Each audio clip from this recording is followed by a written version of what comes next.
Salve, salve, turma! Se no episódio anterior a gente viu o auge e o fim de uma era marcada por nomes como Marcelo Deda e João Alves, a partir de 2018 a política de Sergipe entra em uma nova era. Um cenário de desgaste, crise administrativa, rejeição a velhas lideranças e principalmente espaço aberto para novos personagens surgirem e disputarem o poder. As eleições de 2018 e 2022 não foram apenas mais dois pleitos, elas representaram uma ruptura com o passado e redesenharam completamente o tabuleiro político do Estado. Alianças improváveis, discursos de renovação, ascensões rápidas e quedas igualmente aceleradas passaram a ditar o ritmo do jogo. No terceiro episódio do Memórias do Voto, a gente vai saber quem soube ocupar os espaços deixados, quem entendeu o momento político e quem apostou errado. Sem mais delongas, simbora para mais um Memórias do Voto.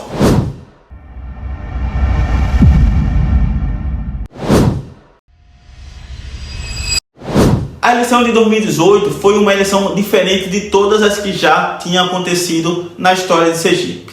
Desde as eleições de 1982, foi a primeira eleição que teve 3 candidaturas competitivas disputando o governo de Sergipe: Belivaldo Chagas, Eduardo Amorim e Valadares Filho. E ambas candidaturas surgiram de um mesmo grupo político, na qual todos já tinham sido aliados anteriormente. E é nesse período o Brasil atravessava por alguns fenômenos como a Operação Lava Jato, que culminou na prisão do ex-presidente Lula, e a ascensão das redes sociais que influenciaram bastante a corrida eleitoral. Nessa eleição, Jacques Barreto renunciou ao cargo de governador em abril de 2018 para disputar o Senado. Belivaldo, que era o vice-governador, assume o governo de Sergipe e, consequentemente, disputa a reeleição. Abrindo um parênteses aqui, o senador Valadares, que impulsionou a carreira política de Belivaldo a vida toda, rompeu com Jacques Barreto ainda em 2016, quando Jacques optou em apoiar Edivaldo Nogueira ao invés de Valadares Filho para a prefeitura de Aracaju. Na época, Valadares esperava que Belivaldo seguisse no rompimento com Jacques, mas o galeguinho Simão Dias permaneceu com Jacques Barreto, dizendo que ficaria onde lhe colocaram, ao lado de Jacques Barreto. Com essa decisão, Belivaldo quebra um laço de muitos anos com o senador Valadares, seu aliado histórico, que por 2 vezes o tinha indicado como vice-governador de Sergipe, mas ganha a confiança de Jacques Barreto, que proporciona a ele a chance de ser candidato a governador. Nos primeiros meses de 2018, o pré-candidato a governador Belivaldo Chagas não despontava nas pesquisas, mesmo com toda a estrutura governamental a seu favor, o que acendeu uma luz amarela. Novamente, entra em campo Jacques Barreto e banca Belivaldo, pois tinha um zum de que com Belivaldo seria difícil ganhar da oposição. Jacques Barreto convence o grupo e sugere a utilização da mesma estratégia da eleição de 2014, usar a imagem e o legado do ex-governador Marcelo Deda, mas dessa vez indicando para o cargo de vice-governadora Eliane Aquino, a viúva de Marcelo Deda. Depois de eliminado esse zum na base governista e todos definidos por Belivaldo Chagas para completar a chapa governista, Jacques Barreto do MDB e Rogério Carvalho do PT foram os nomes escolhidos para serem os candidatos a senadores do bloco.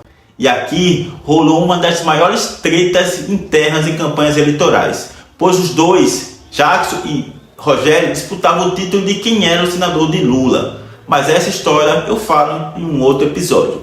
Mas Belivaldo enfrentava outra barreira, que era a rejeição de Jacques Barreto. O ex-governador Jacques tinha feito uma má administração, considerado por muitos o pior governador da história, e o galeguinho de Simão Dias precisava urgentemente se desvincular da imagem de Jacques. E aqui entra o mago, o marqueteiro Cauê, que coloca na rua o slogan "Cheguei para resolver", confirmando que a gestão de Jacques Barreto tinha sérios problemas, mas que Belivaldo estava pronto para resolver e que não daria continuidade às práticas de Jacques Barreto. Isso afetou demais a campanha de Jacques ao Senado. E com esse discurso, o grupo governista foi para a campanha. Com o rompimento de Valadares com Jacques Barreto e Belivaldo, o senador Valadares com o seu grupo passaram para o lado da oposição. Entretanto, não formaram aliança com outro grupo da oposição liderado pelos Amorins. Logo, cada grupo de oposição lançou sua chapa de governador e senador. Essa divisão da oposição, lançando duas chapas, beneficiou muito o projeto de reeleição de Belivaldo Chagas. Como diz Zé Matuto, oposição dividida, caminho facilitado para o grupo de situação. O grupo liderado pelos irmãos Amorins escolheram o senador Eduardo Amorim, que preferiu ir para disputar o governo de Sergipe ao invés de buscar a reeleição ao Senado, pois o sonho de Eduardo era ser governador do estado. Na composição para o cargo de vice-governador, Eduardo fez um convite à prefeita de Itabaianinha e empresária Janier Mota e levou um sonoro não. Diferente de 2014, que todos diziam que Eduardo Amorim estava ganho, na eleição de 2018 o clima de um grupo de Amorim era outro. Era morno, sem energia, sem sentimento de vitória, fruto da derrota para Jacques Barreto na eleição anterior, que abalou muito Eduardo Amorim e seu agrupamento. Logo, sem a empresária Janier Mota aceitar, o senador Eduardo Amorim convidou o ex-prefeito de Estância e empresário Ivan Leite, que aceitou e foi para a disputa como vice na chapa do grupo dos Amorins. Para compor o Senado, na chapa de Eduardo Amorim, foram o deputado federal e líder do governo Temer, na época André Moura, e o pastor Heleno.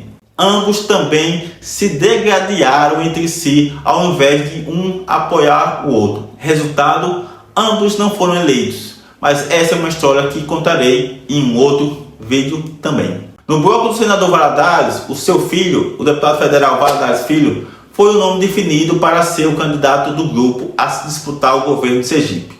O próprio senador Valadares, após 24 anos no Senado, 3 mandatos, não quis largar o osso de forma alguma e se colocou como um candidato ao 4º mandato de senador, em uma chapa pai e filho que foi bastante criticada. E aqui outro parênteses. O senador Valadares, como um bom pai que quer o melhor para seu filho, sempre preparou tudo para Valadares Filho ganhasse sem muito esforço. Assim foi com as vitórias de deputado federal do filho. Essa proteção paternal virou um meme explorado pelos adversários de que Valadares Filho era um playboy que nunca trabalhou. É um ódio tão grande que ele destila em cima do governador Jackson Barreto. Tudo porque a gente tirou o pirulito da boca do filhinho dele. Que, aliás, eu acho que um bom pai é aquele que ensina o filho a trabalhar. Né? Mas o senador Valadares ensinou o filho a ser deputado federal. Você nunca fazia um estágio, um trabalho, uma experiência. O emprego que o filho teve foi a Câmara Federal. E como o filho perdeu a eleição de prefeito, ele ficou com um ódio, um ressentimento tão grande de mim, ao invés de ver isso como uma decisão democrática do povo de Aracaju. E a ideia fixa do senador Valadares de formar uma chapa majoritária pai e filho ampliou essa mensagem de que Valadares Filho era um filhinho de papai e foi apontada como uma das razões para a derrota de ambos, que veremos mais à frente. Fecha parênteses. Para o cargo de vice na chapa de Valadares Filho, o senador Valadares pai dialogou para fechar com o Dr. Emerson, que tinha sido a surpresa das eleições na disputa à prefeitura de Aracaju 2 anos antes. Contudo, houve um empecilho, com o nome Delegado Alessandro, que era aliado do Dr. Emerson e queria a vaga ao Senado na chapa. E o senador Valadares não queria e apenas ofereceu a disputa à Câmara Federal. Dado que as vagas ao Senado na chapa do PSB era do próprio senador Valadares pai e a outra vaga segurada para o advogado Henrique Clay. Após o acordo formado que Dr. Emerson seria o vice de Valadares Filho, o delegado Alessandro Vieira grava um vídeo falando da articulação de Valadares e Dr. Emerson, onde ele não teria vaga ao Senado. Nesse momento, ele tira uma carta da manga assinada por Marina Silva, era presidenciável da rede, partido do Dr. Emerson, garantindo a candidatura ao Senado. Infelizmente, hoje eu tenho que comunicar para vocês que o partido ao qual sou filiado, a rede, decidiu aceitar uma parceria, uma coligação com o PSB dos Valadares. Nessa coligação, a exigência do PSB é que eu não mais possa manter a minha pré-candidatura ao Senado. Parece que esse espaço precisa ficar sempre reservado para as mesmas velhas figuras de sempre. Mas eu não vou me acovardar nem vou desistir.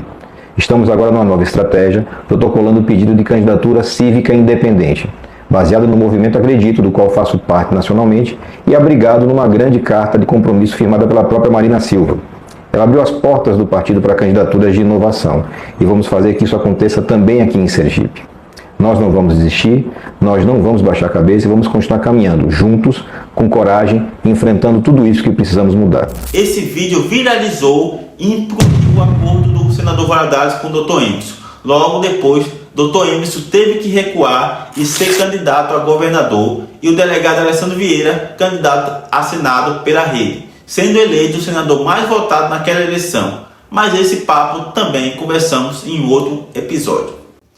Com o acordo desfeito do Dr. Emerson, o senador Valadares faz um convite para que o ex-prefeito de Nossa Senhora do Socorro, Fábio Henrique, deixasse o bloco de Jacques Barreto e Belivaldo e viesse para o bloco dos Valadares e, em compensação, indicaria o vice-governador, na qual Fábio aceitou e indicou sua esposa, a deputada estadual Silvia Fontes, como a vice na chapa de Valadares Filho. Times montados, a disputa começou e a força da máquina administrativa e do bloco governista, além de uma oposição dividida, foram fatores importantes para levar Belivaldo Chagas para o segundo turno com uma ampla diferença que sinalizava uma vitória no segundo turno, o que de fato aconteceu. Seu adversário no segundo turno seria Valadares Filho e Eduardo Amorim, mais uma vez, amargaria sua segunda derrota consecutiva. No segundo turno, Belivaldo Chagas foi eleito governador de Sergipe, vencendo Valadares Filho com a maior diferença da história. O galeguinho de Simão Dias teve 64% dos votos contra 35% de Valadares Filho.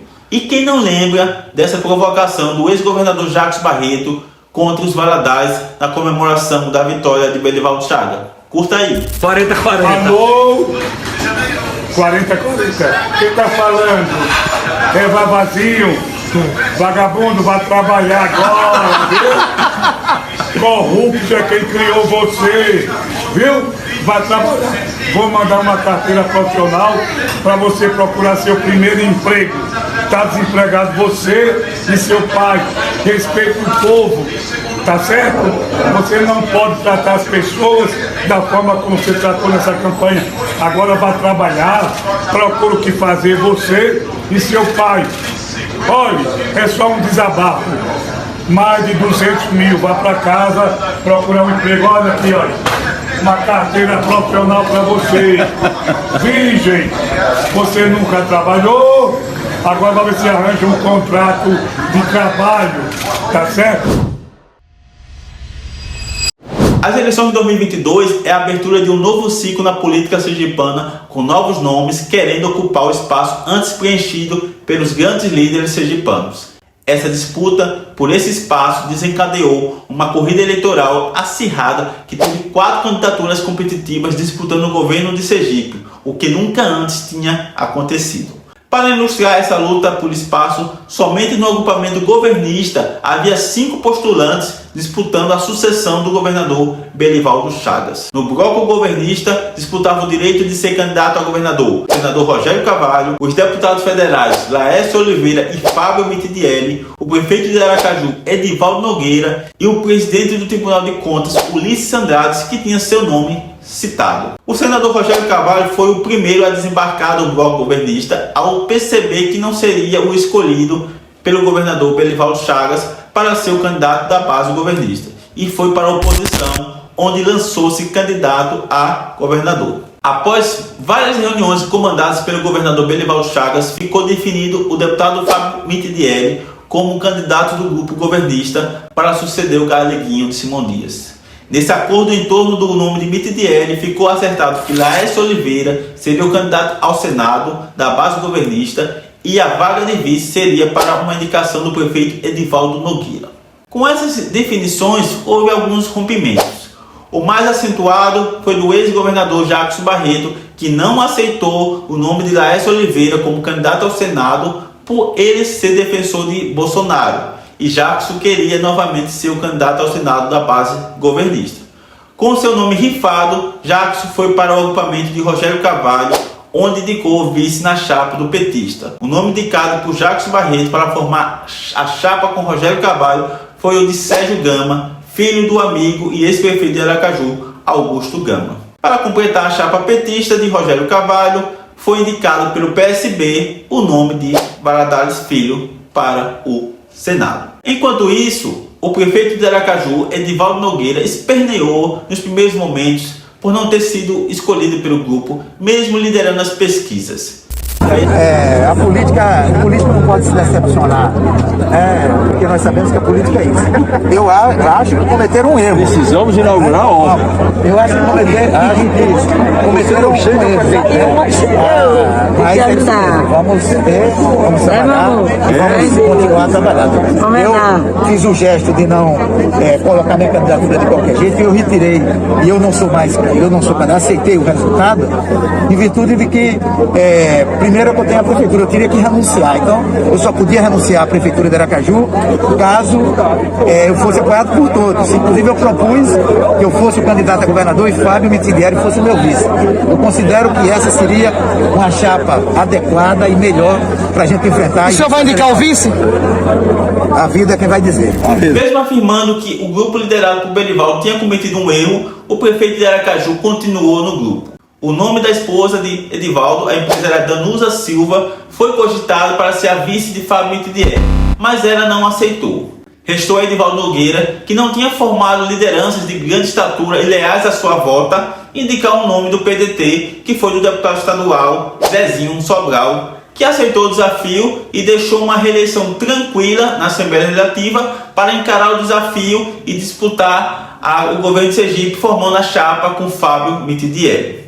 Dessa forma, o agrupamento governista se dividiu em duas candidaturas. Fábio Mitidieri e Zezinho Sobral como a candidatura oficial do bloco governista e Rogério Carvalho e Sérgio Gama como a candidatura dissidente do bloco governista. Na oposição, duas candidaturas se apresentaram para disputar o governo de Sergipe. O senador Alessandro Vieira, que foi o fenômeno nas eleições de 2018, colocou seu nome na disputa ao governo de Sergipe, se apresentando como uma verdadeira renovação e oposição ao grupo governista. Para compor a chapa, uniu-se com o empresário Milton Andrade como candidato a vice-governador. E para fechar a chapa, a vaga ao Senado foi composta pela delegada Daniele Garcia, que estava em ascensão após ir ao segundo turno na eleição à Prefeitura de Aracaju em 2020, contra Edivaldo Nogueira, sendo a primeira mulher a chegar ao segundo turno. A outra candidatura de oposição surgiu do clamor popular. Nos quatro cantos de Sergipe se comentava sobre a administração de Valmir de Francisquinho em Itabaiana, que o município do Agreste era outro com o prefeito Valmir. E esses comentários começaram a ganhar força em todo o estado. Os amorins, principalmente o empresário e articulador Edivan Amorim, viu o cavalo selado passando em sua frente com uma possível candidatura de Valmir ao governo de Sergipe e não deu outra. Ele incentivou e investiu na candidatura do ex-prefeito de Itabaiana, entretanto com dois objetivos: eleger Valmir governador, mas principalmente eleger seu irmão Eduardo Amorim novamente senador da República. Mas qual era o grande problema da candidatura de Valmir de Francisquinho? O ex-prefeito de Itabaiana, que já tinha sido preso, tinha problemas judiciais na qual impossibilitava ser candidato a governador. Mas Edivan Amorim assumiu o risco e afirmou que reverteria o processo judicial de Valmir. Com o crescimento rápido de Valmir no eleitorado, o pato rouco, como era chamado, arrastava multidões por onde passava. A base do governo tratou de acompanhar o processo judicial de Valmir. Pronto, foi o fim da picada. Valmir se colocou como candidato perseguido pelo sistema. Querem caçar o pato, essa era a narrativa. E isso impulsionou ainda mais a sua candidatura, caindo ainda mais na graça da população. O ex-prefeito de Itabaiana convida a vereadora por Aracaju, Emília Correia, para ser a sua vice na chapa e assim forma uma dupla forte que combina a força do Agreste com a força da capital. Eduardo Amorim é o nome para o Senado. E aí o time de Valmir está montado. Na reta final da campanha, Valmir de Francisquinho, disparado nas pesquisas, tem a sua candidatura ao governo de Sergipe negada pelo Tribunal Regional Eleitoral, dados seus processos judiciais e seus votos não são contabilizados. No abrir das urnas, no primeiro turno, o petista Rogério Carvalho passa para o segundo turno com o maior número de votos. E Fábio Mitidieri, que ficou em terceiro lugar, mas foi beneficiado com o registro de candidatura de Valmir de Francisquinho negado. Então Fábio vai ao segundo turno em desvantagem contra Rogério Carvalho. No segundo turno, Fábio Mitidieri atrai para o seu lado o senador Alessandro Vieira, que ficou em quarto lugar, e a delegada Daniele Garcia, a candidata a Senado mais votada em Aracaju. E ainda teve o reforço de André Moura, que coordenou sua campanha no segundo turno e foi um papel essencial. Já Rogério Carvalho forma uma aliança improvável com Valmir Francisquinho. E o porquê improvável? Porque Rogério representava Lula, enquanto Valmir representava Bolsonaro. E naquele momento havia uma polarização ferrenha, e Lula e Bolsonaro disputavam voto a voto no segundo turno. A aliança de Rogério e Valmir, em vez de somar, foi uma aliança que diminuiu, ou seja, ambos saíram perdendo, principalmente o petista. Mesmo com a força de Lula, Rogério foi derrotado no segundo turno numa virada histórica de Fábio Mitidieri, que foi eleito governador de Sergipe, e assim abrindo uma nova geração de líderes políticos após Albano Franco, João Alves e Marcelo Deda. As eleições de 2018 e 2022 marcaram definitivamente o fim de um ciclo e o início de outro na política sergipana. Lideranças históricas perderam espaço, alianças tradicionais se romperam e novos nomes passaram a ocupar o centro do poder. Belivaldo em 2018 e Fábio Mitidieri em 2022 venceram em cenários distintos, mas com um ponto em comum: a força da máquina administrativa e a fragmentação da oposição. Ao mesmo tempo, essas eleições mostraram que o eleitor sergipano passou a reagir mais rápido às mudanças de cenário político. E valeu demais por chegar até aqui e até o próximo vídeo.